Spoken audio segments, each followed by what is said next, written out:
कि आप इस इलेक्शन में टीडीपी और बीजेपी के खिलाफ वोट दीजिए।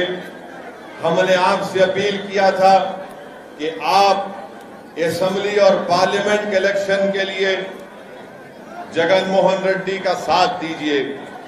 आज ये म्युनिसिपल इलेक्शन है। मैं आपके दरमियान में खड़े होकर आंध्र प्रदेश की आवाम से अपील कर रहा हूं कि जहां कहीं भी एमआईएम पार्टी के कैंडिडेट हैं, आप एमआईएम पार्टी के कैंडिडेट्स को देकर कामयाब करिए। मैं आपका शुक्रिया भी अदा करना चाहूंगा कि आपने एमआईएम पार्टी की अपील पर हमारी बात की आपने लाज रखी और असेंबली और पार्लियामेंट के इलेक्शन में आपने नायडू और मोदी को हराकर यहां पर एक नई पार्टी को मैं मजलिस-ए-इत्तेहादुल मुस्लिमीन की जानिब से आप तमाम से अपील करने आया हूं कि 10 तारीख के दिन जहां कहीं भी एमआईएम पार्टी के कैंडिडेट्स हैं या जो उनके ताईदी उम्मीदवार हैं, आप उनके हक में अपने वोट का इस्तेमाल करिए। अधोनी में हो, करनूल में हो, नंदियाल में हो, हिंदूपुर में हो, अनंतपुर में हो, कड़पा में हो या विजयवाड़ा गुंटूर में हो, आप इन तमाम मुकामात पर एमआईएम पार्टी के कैंडिडेट्स को कामयाब और कामरान करिए।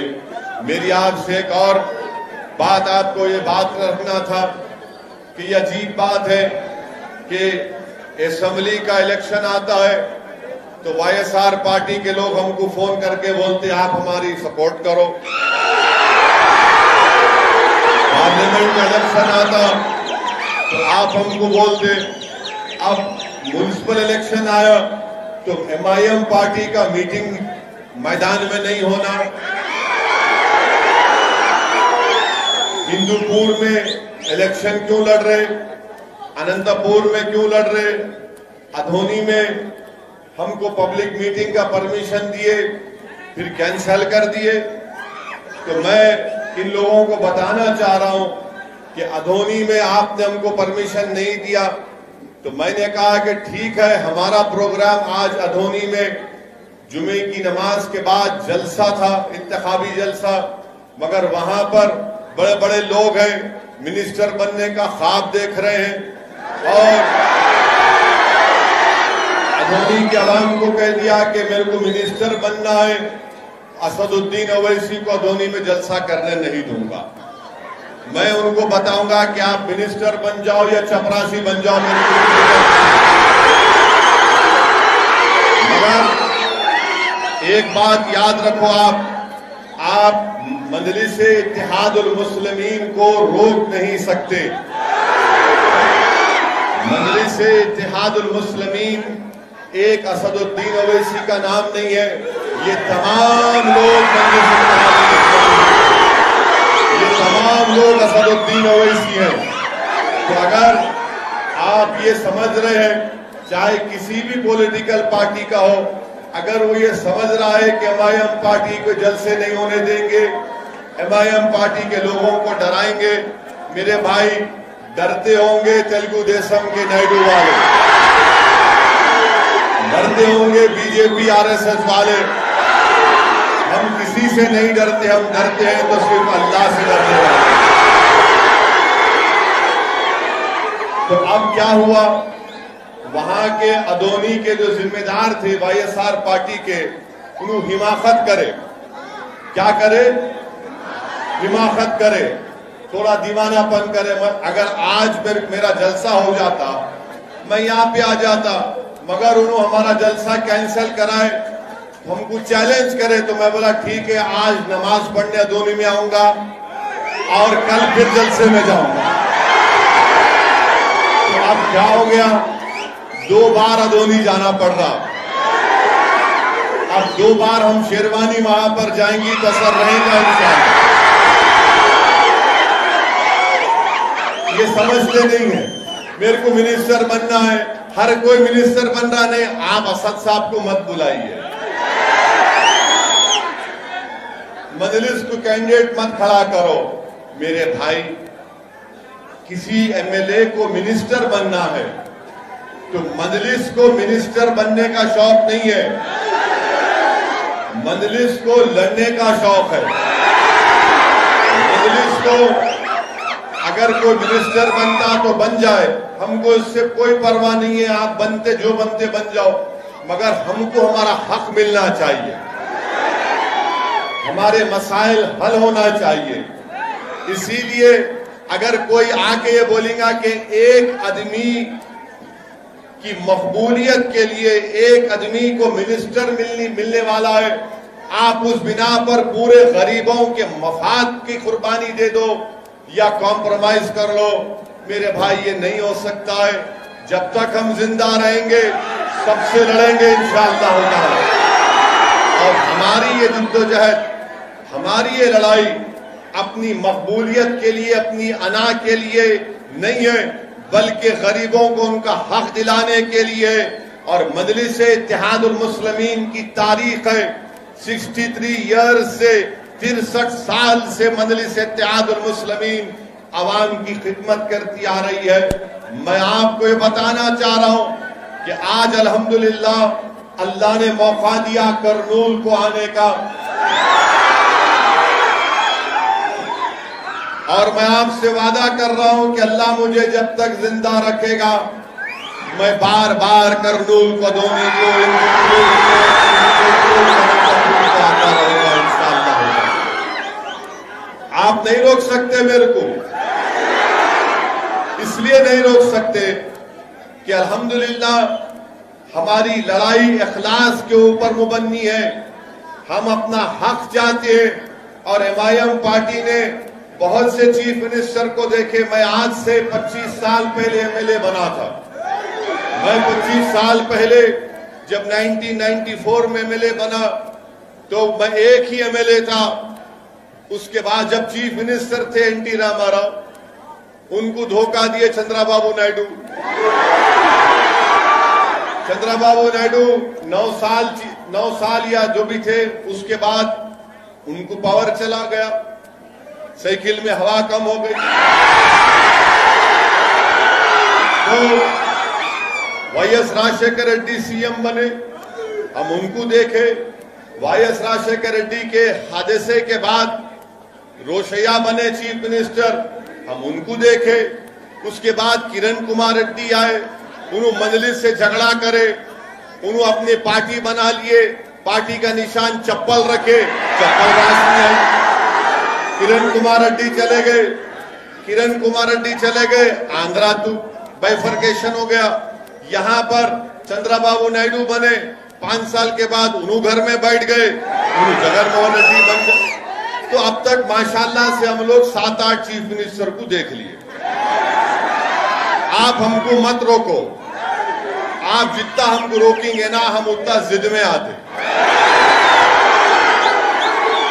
मजलिस के मुखालिफिन बोलते थे, मजलिस के जितने मुखालिफिन बोलते थे, असदुद्दीन ओवैसी तुम गुजरात को नहीं जाते, तुम मोदी से मिले हुए हैं, गुजरात को नहीं जाते।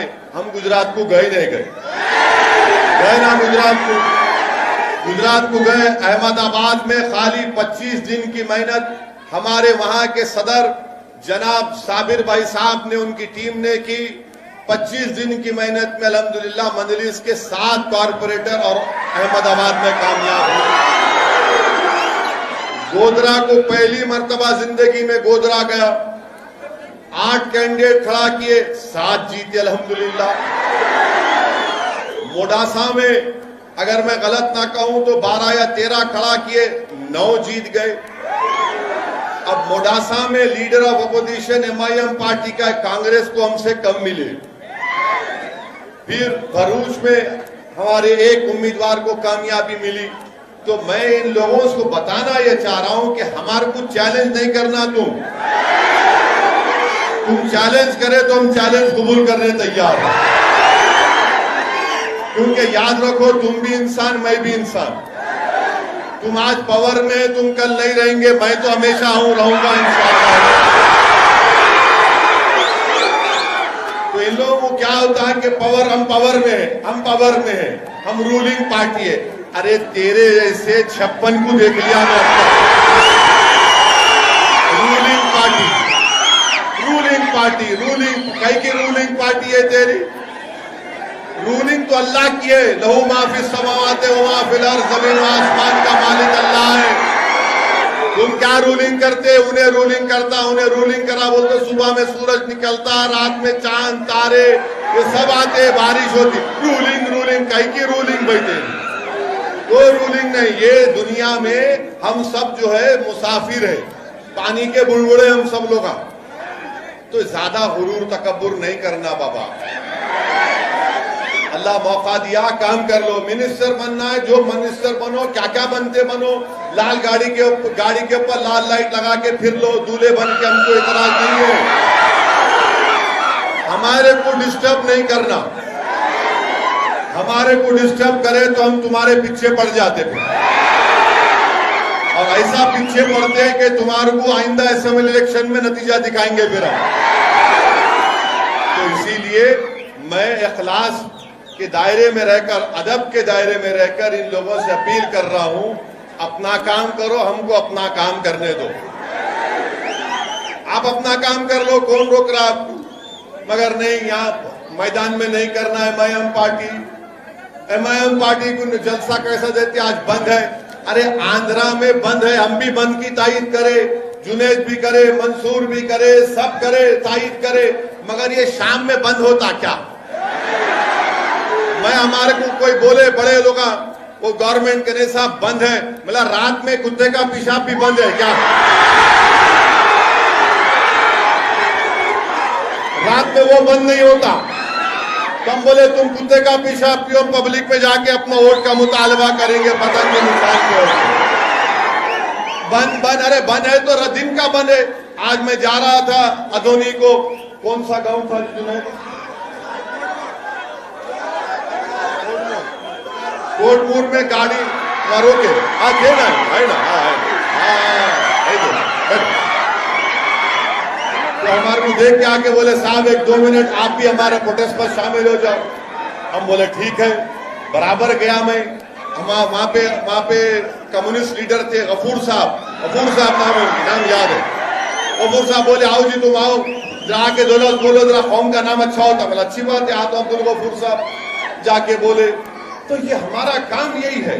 तो मेरी आपसे गुजारिश ये है कि ये लोगों के बातों में मत आइए। एमआईएम पार्टी के जो करनूल में 7 कैंडिडेट है, जुमला कितने वार्ड आए आप? 35, 33, 30 पे 3 है। हाँ, 30 पे 3 वार्ड में हम खाली 7 लड़े तो इनके पेट में दर्द हो रहा। 30 पे 3 है, 33 वार्ड है। एमएलए के 33 मालूम है, 52 है मालूम। अब वो उसमें से खाली 7 लड़े तो इनको सांस चढ़ रही। हमें क्या करते कि क्या बोलते कि क्या करते? अरे क्या करते? इलेक्शन लड़ने आ रहे, तुम भी वोट मांग रहे, मैं भी वोट मांग रहा हूं। तुम तुम्हारी पार्टी के नाम पे मांग रहे, मैं अपनी पार्टी के नाम पे मांग रहा हूं। मैं इनसे जा कह रहा हूं मैं तुम्हारा भाई हूं, तुम बोल सकते, तुम भाई है बोल के नहीं बोल सकते। करनूल का जहां एक घर आपका घर है, वो मेरा घर भी है। करनूल हो, अदोनी हो, नंदियाल हो, नंदीपुर हो, अनंतपुर हो, हिंदूपुर हो, जहां हमारे कैंडिडेट लड़ रहे, वो घर आपका भी है, मेरा भी है। मैं आपका बेटा हूं, आपका भाई हूं। मेरा हक बनता आपसे वोट का मुतालबा करना, और मैं लड़के आपसे वोट लूंगा, क्योंकि आप मेरे को नहीं दिए तो क्या गैरों को देंगे? तो आपको एमआईएम पार्टी को वोट देने का है। 10 तारीख को जहां पे पतंग का निशान दिखा,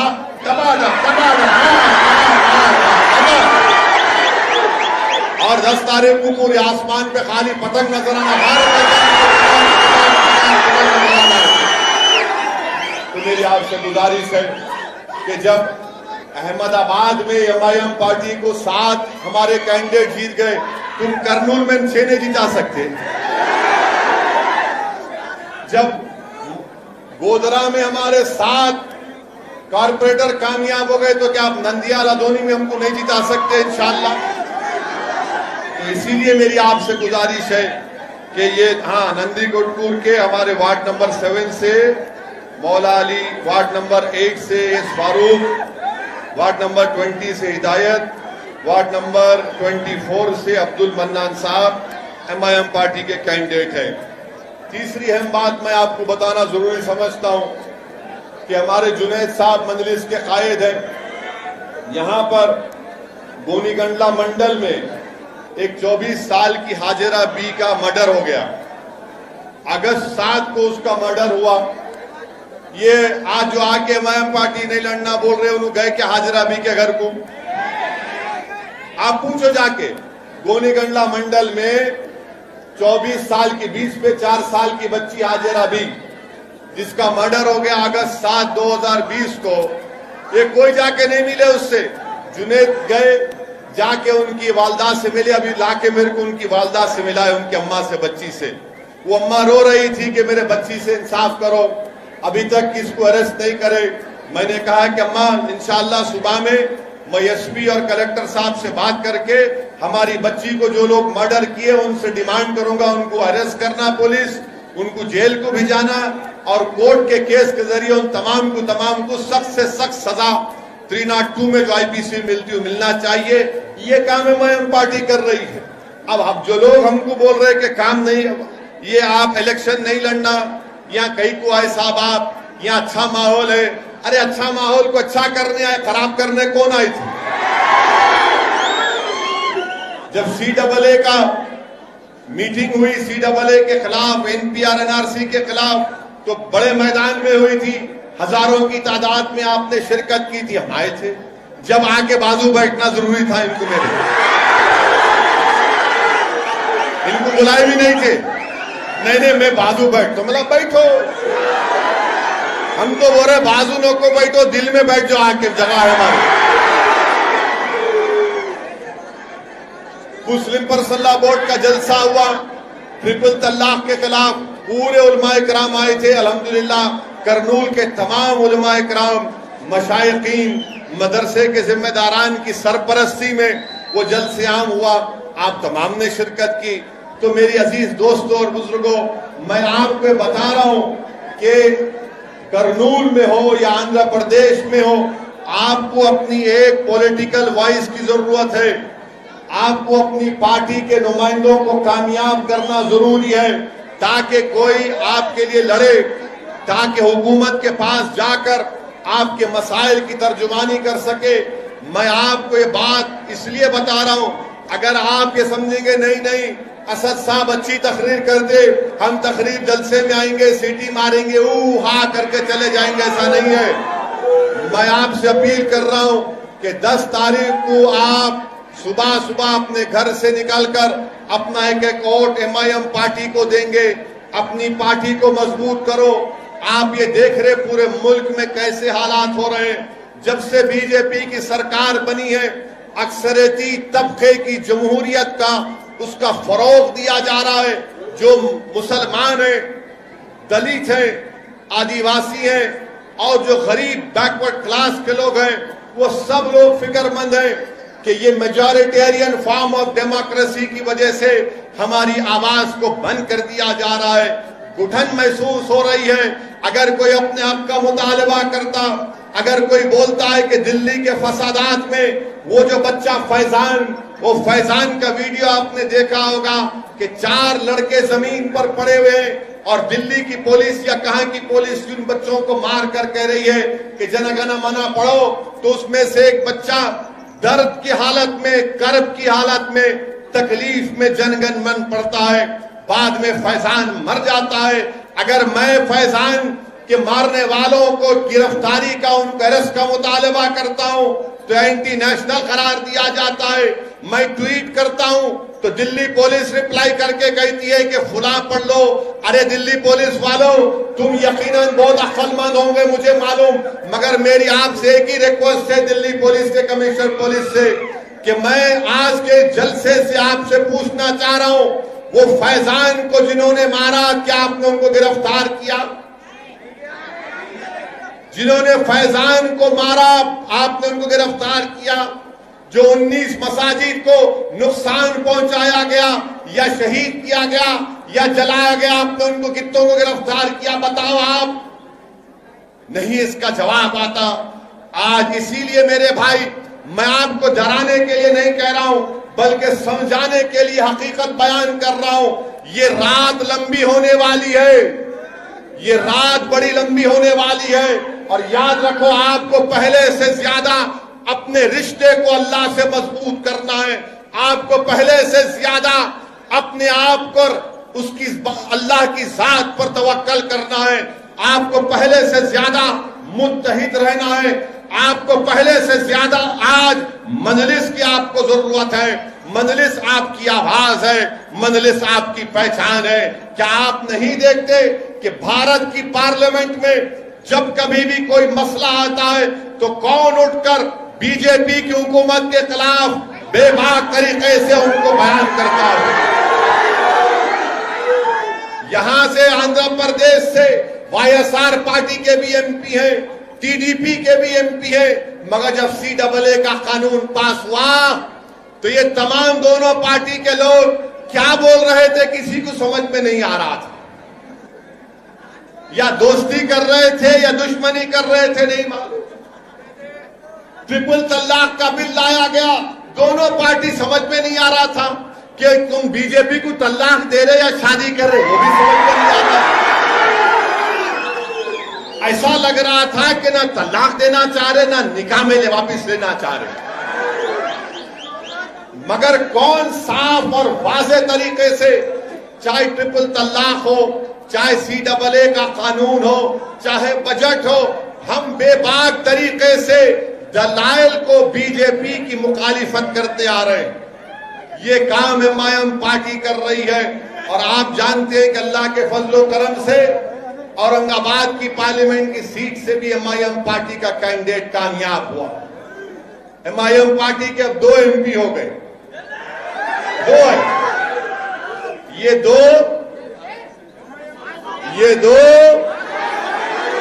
300 पे पारी। अब जिनके पास 20-20, 3-3 है, उन्हें क्या कर रहे? कहां गया स्पेशल स्टेटस? कहां गया स्पेशल स्टेटस? बोलो मेरे को आप। कुछ नहीं बात, ना टीडीपी करती ना इन्हों करते। क्या कहा, किधर गया?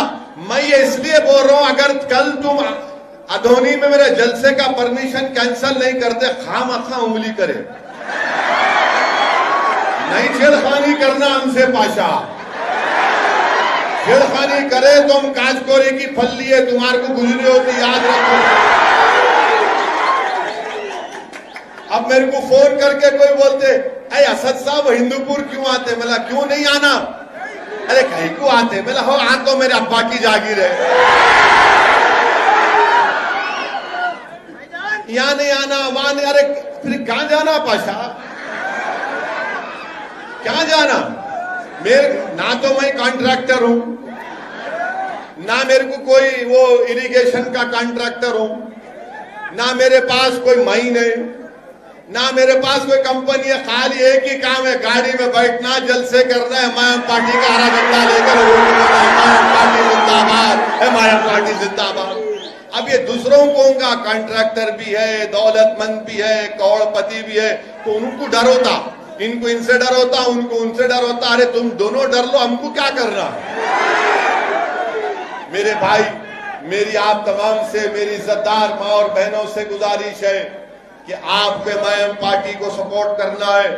10 तारीख के दिन अपने वोट का इस्तेमाल करना है। और आपको वो और एक इल्जाम नहीं, कम्युनल है, फिरका परस्त है।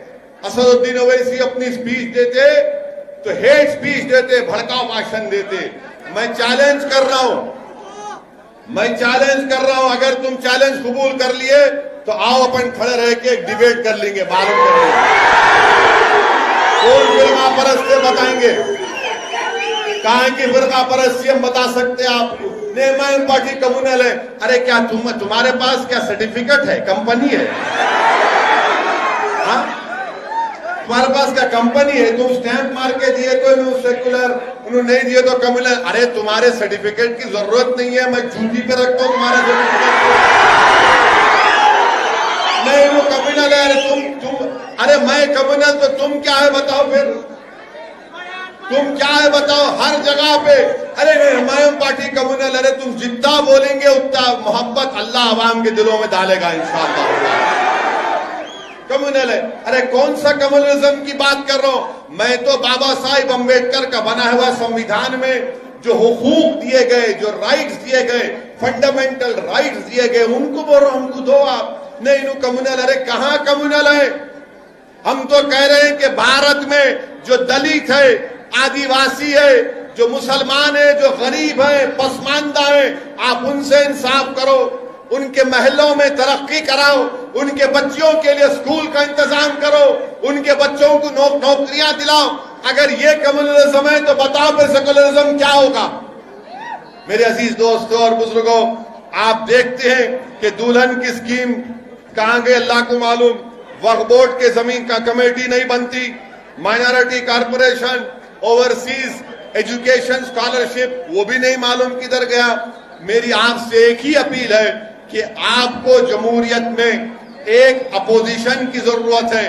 अब यहां पे क्या हो रहा आंध्र प्रदेश में, ये रूलिंग पार्टी वाले बोलते अरे टीडीपी वाले पैसे लेके बैठ गए, तुम कहीं को नहीं ले रहे। पूछते पूरे टीडीपी वाले नायडू को धोखा दे, नायडू सुसरे को दिए, अब इनला नायडू को धोखा दे। जितने नायडू से टिकट लिए उनको वो वाईएसआर वाले बुला के इधर भाई गुलाब जामुन खा सो जा। हमारे को बुलाए, उन्होंने बोले गुलाब जामुन खाओ, हम बोले नहीं खाते। बोले दो खाओ, हम बोले नहीं खाते। पूरा डब्बा ले ले, हम बोले नहीं खाते। उसको बोले क्या खाते, तो हम बोले हम तुमको खाते।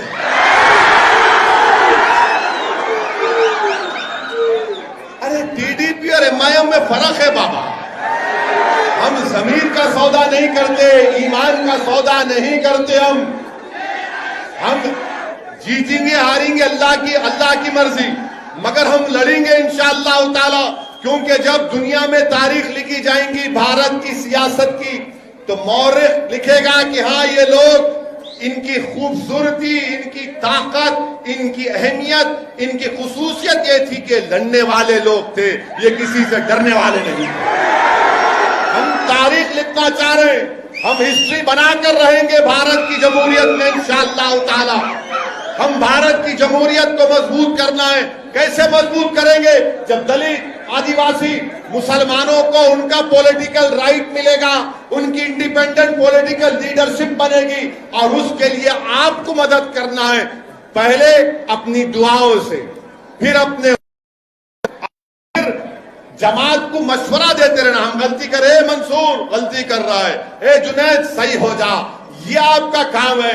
इसीलिए ये आपकी जमात है। 63 साल का सियासी सफर कोई आसान सफर नहीं रहा मेरे भाई।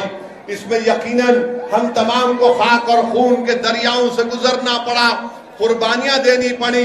हमारे बुजुर्गों ने कुर्बानियां दी, हमारे बुजुर्गों ने अपना वक्त लगाया, तब जाकर आज एमआईएम पार्टी को एक मुकाम मिला है।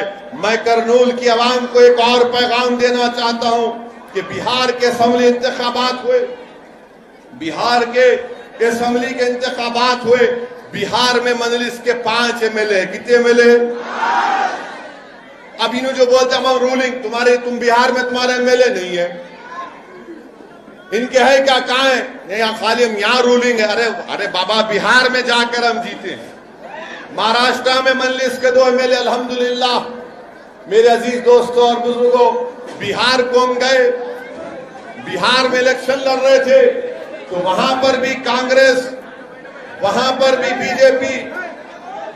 बैठो बैठो, कुछ नहीं है, हाँ वो कुर्सी बैठी। वहां पर भी हम पर इल्जाम लगा दिया गया, मगर अल्लाह का फजल हुआ। बिहार की सरजमीन पर सीमांचल, जो भारत का सबसे पसमानदा इलाका है, वहां पर अख्तर ईमान की क़ियादत में एमआईएम पार्टी के 5 एमएलए जीत कर आए अल्हम्दुलिल्लाह। आज बिहार के असेंबली में मजलिस के 5 रुकन असेंबली, वहां के चीफ मिनिस्टर नीतीश कुमार के सामने खड़े होकर सीमांचल की सरजमीन पर बसने वालों के लिए इंसाफ का मुतालबा करते हैं। वहां पर बिहार की विधानसभा में, असेंबली में MIM पार्टी के एमएलए खड़े होकर बिहार का दूसरा कैपिटल पूर्णिया बनाने का डिमांड करते हैं। मैं YSRCP से पूछना चाहता हूं, करनूल में हाईकोर्ट लगाने का वादा बात करे थे, कहां गया भाई? वो बोले थे नहीं बोले थे? अब कहां गया? अब हम जलसा नहीं करना, मीटिंग नहीं करना। इसीलिए हम आपसे अपील कर रहे हैं कि आपको एक आवाज की जरूरत है जो आपके मसाइल के लिए लड़ सके।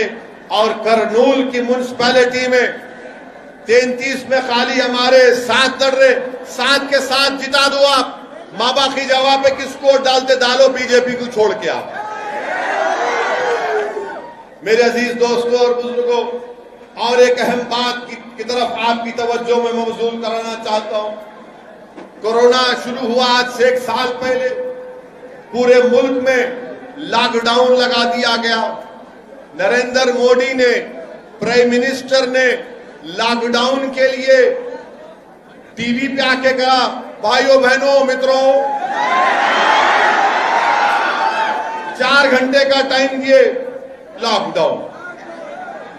अब लॉकडाउन ऐसा लगाया कि पूरी गरीब का कारोबार बर्बाद, बच्चों की नौकरियां चले गई, इस जितने कारोबार थे पूरे बंद हो गए। और जब लॉकडाउन उठाने की बात आई तो नरेंद्र मोदी प्राइम मिनिस्टर ने, भारत के वजीर आजम ने 6 दिन का टाइम दिया कि 6 दिन के बाद लॉकडाउन खत्म होगा। मगर जब लॉकडाउन शुरू हुआ, लोगों की परेशानी बढ़ती गई, गरीब के पास खाने को खाना नहीं था, तो बीजेपी ने क्या किया? बीजेपी ने पूरे लॉकडाउन और आपके ये कोविड का, कोरोना की जिम्मेदारी मुसलमानों पे डाल दी और ये कहा कि तबलीगी जमात जिम्मेदार है। तबलीगी जमात को जिम्मेदार बना दिया गया। तबलीगी जमात के दिल्ली के मरकज पर छापा मारा गया, उसको बंद किया गया। मैं बीजेपी गवर्नमेंट से, दिल्ली गवर्नमेंट से डिमांड करता हूं कि तबलीगी जमात के मरकज को फौरन खोला जाए दिल्ली के। आप बंद नहीं रख सकते, आपका बंद करना गलत है। इसलिए गलत है कि मालूम हो गया कि जितने कोर्ट में केसेस थे तबलीगी जमात के जिम्मेदारों के खिलाफ, एक के बाद एक कोर्ट में केस खत्म होते जा रहे हैं। हार रही है सरकार वहां पर। और ये बीजेपी की तरफ से सिर्फ मुसलमानों के ताल्लुक से नफरत पैदा करने के लिए, इस्लाम के ताल्लुक से नफरत पैदा करने के लिए आपने तबलीगी जमात को जिम्मेदार करार दिया। मेरे अजीज दोस्तों और बुजुर्गों, भारत की तारीख में पहली मर्तबा ऐसा हुआ है कि एक बीमारी को किसी मजहब से जोड़ दिया गया और संघ परिवार के लोगों ने कोरोना को भी कलमा पढ़ाकर उसको मुसलमान बना दिया। कभी ऐसा सुना आपने कि बीमारी का कोई मजहब होता? बीमारी